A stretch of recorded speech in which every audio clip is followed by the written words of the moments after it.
Back here on Texas Football Today, I'm Greg Tepper. That is Ashley Pickle. And Pickle, let's go to the hotline. Let's go up to Carson County, up there in the beautiful Panhandle of Texas, to talk with the head coach of the eponymous Panhandle Panthers. We're joined by Coach Dane Ashley. Coach, how are you? Very good. How are you, Greg? I'm excellent. How are things up there in Carson County?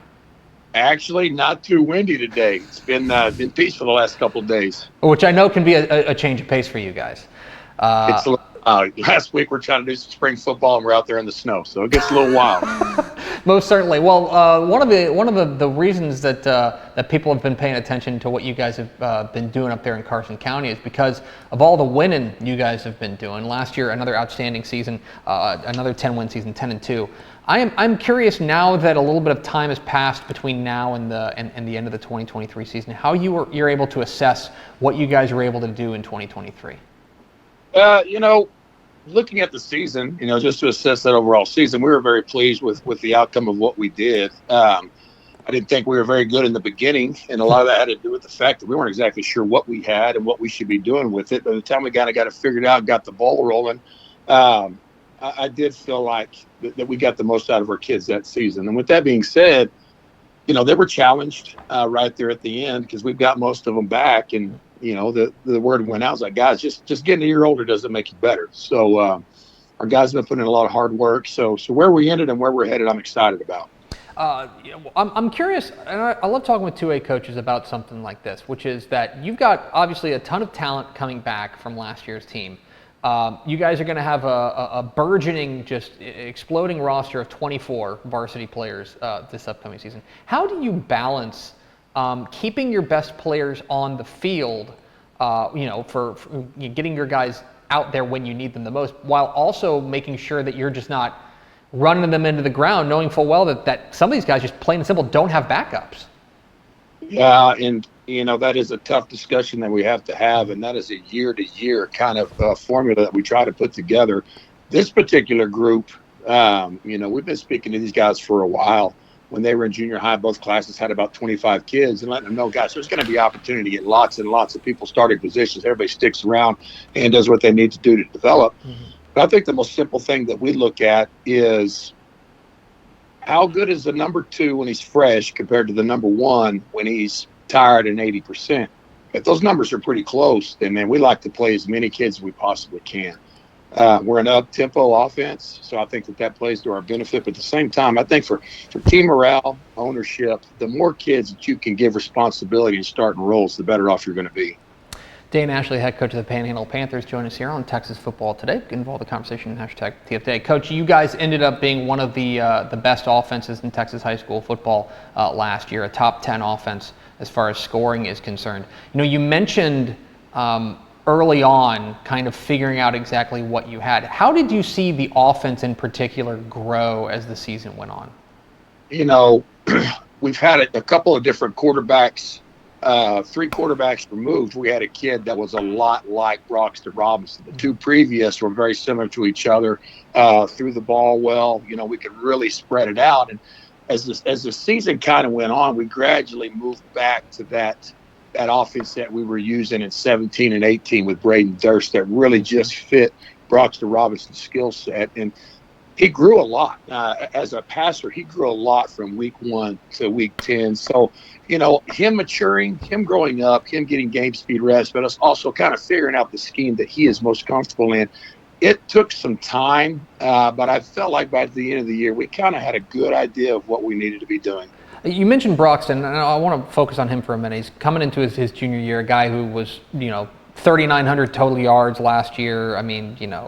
58 touchdowns. He was a video game out there. But I know that going into 2023, he was still a bit of I don't want to say an unknown, because I think you guys had a feeling he could be pretty good. But did Broxton Robinson surprise you at all last year? For me, Greg, honestly, I was not surprised. Broxton has been just an outstanding player in all sports for us since he's been here. And honestly, his freshman year, he was kind of set to be our leading tackler, have a breakout year. He was playing some tight end for us that year. He tore his labrum in week 3.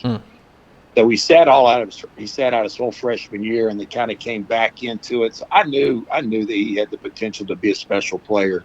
And so seeing that kind of unfold for him really made my heart feel good. The poor kid had set out a whole year. Dane Ashley, head coach at Panhandle, joined us here on Texas Football Today. Coach, on the other side of the ball, I think that I'm of the opinion that, like, you take a look at the numbers, you guys give up about 28 points per game. I'm of the opinion that, generally speaking, that is largely the fault of your offense too, because you guys are out there so much, you guys are scoring so quickly. But when you take a look at this defense coming back for 2024, what has you excited about this defensive unit? Well, I thought we were playing good defense last year, to be honest with you. I felt like we have grown as a defense over the last few years, and that's really been an emphasis to kind of jump back to what you were talking about. We do play fast. I mean, we tried to snap the ball with, in 7 seconds. We want to run as many plays as fast as we can. We feel like it gives us an advantage. And bless his heart, my poor defensive coordinator, he does understand that at times that's going to put us at a disadvantage because our opponents are going to have more opportunities and more snaps. But that's just the formula that we believe in. But we have a phenomenal defensive front that's coming back. And if you've got a great defensive line, it's easy to play defense. We've got a lot of really good linebackers coming back with some good depth in the secondary. And again, I think a group of kids that are very, very defensive minded, which I love, because you can be good on offense with defensive kids. You'll struggle on defense if you only have offensive-minded kids. So I think the potential is there to play some great defense next year. I do want to ask you a little bit about your schedule. I want to talk about your district here in a moment, but in non-district, you guys decide to toe up with Clarendon and Stratford, really easing into the schedule. You don't have to do that, right? Right. The Clarendon game's a good game for us because it's proximity and the things that we see. That Stratford game is a game that I want. It's a very, very physical football game. I want our kids to be physically tested. I want our kids to play physical football. And the only way to do that is to play people who are physical. I have a lot of respect for what goes on in Stratford. And for me, that's kind of been a measuring stick. I want to know exactly where we're at compared to what they're doing there. And so that's a game I got to keep on the schedule. And finally, Coach, I do want to ask you about the new look District 1 2A Division 1. You apparently made some close personal friends in Austin because the UIL did you a favor by just dropping Sunray into your district, as well as a really dangerous Spearman team moving down from Class 3A. When you take a look at District 1 2A Division 1, I'm curious from your perspective and from the outset what you see. I think it's just as difficult, Greg. I think it's just as difficult as it was. It's just going to look a little bit different. You're going to replace the smash mouth Stratford in your face with a Sunray offense that's incredibly potent, and they're bringing back everybody but 2 kids. So they're going to be very good. But as far as difficulty, I think those games are very, very similar. You got a 3A school dropping down in Spearman. They've always been very, very good. There's going to be a coaching change happening over there, so I'm not exactly sure what we're going to be seeing. But if you talk about Spearman and Farwell, I think that honestly that's kind of a wash as well. So we're losing 2 phenomenal teams, and we're gaining 2 really good teams. And then I see teams like West Texas High being a lot better next year. Sanford Fritch is going to have a new look. I think Highland Park is on the rise. So it's going to be tough every week, man.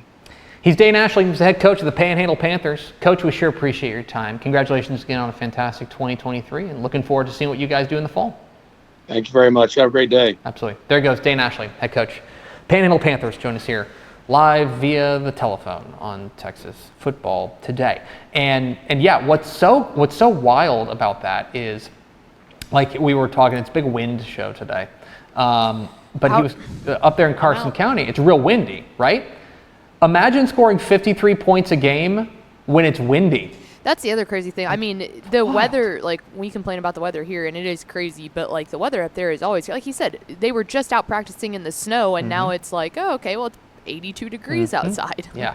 It's but that is a team. Broxton Robinson, just a junior, is a name to know. And I went and looked back, prepping for the show, I went and looked back on what they thought of Broxton Robinson heading into 2023. He's just a sophomore taking over. He's kind of the backup quarterback. And, like, he was, you could tell there was, like, tempered excitement. They're like, this guy could be special. Like, could be special. And then to go out there and to do what he did, nearly 4,000 total yards, 58 touchdowns, I think it was. He was a menace. And you want to talk about a high-powered district. Sunray, Panhandle, Spearman. There's going to be fireworks in District 1, 2A, Division 1. We're excited to see it. We appreciate Dane Ashley hopping on with us.